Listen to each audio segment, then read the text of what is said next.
to Newfoundland. However, by then the coast of Newfoundland had already been pretty well explored by French fishermen. Even so, Verrazano had managed to explore a lot of uncharted North American coastline on his first voyage to the New World.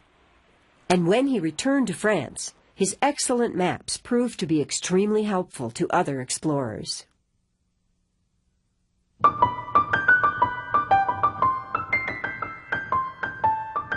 One of the most important of the early French explorers was a man by the name of Jacques Cartier. Cartier was born here, in the fishing town of Saint-Malo in France, right around the time Columbus was planning his first voyage across the Atlantic. It is believed that as a young man, Cartier had accompanied the fishing fleets that left France each summer for Newfoundland. The French king, Francis I, asked Cartier to look for gold and other precious metals in the New World, and also to keep searching for a northwest passage to Asia. And in April of the year 1534, Cartier's first expedition left the harbor of Saint-Malo and sailed across the North Atlantic. In May, when Cartier reached the waters off of Newfoundland, they were still choked with ice. But after a while, the ice melted, and he was able to sail along the coast of what is today Labrador on the mainland of Canada.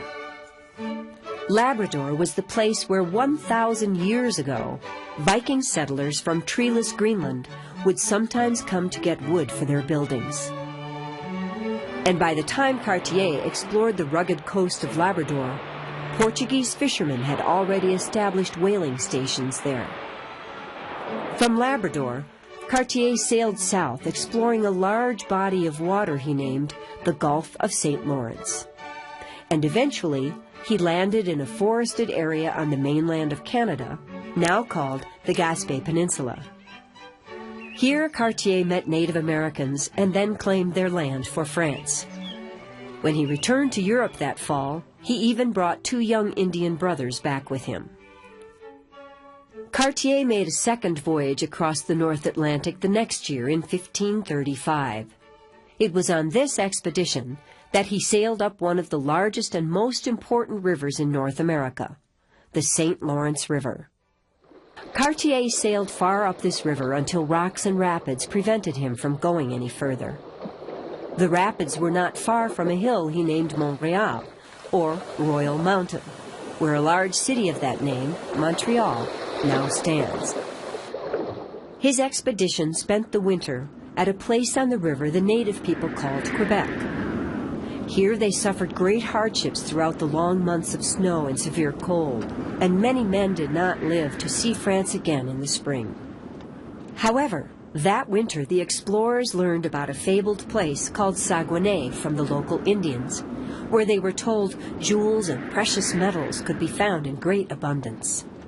So when Cartier made his final journey to Canada in 1541, he eagerly, but unsuccessfully, searched for the riches of Saguenay.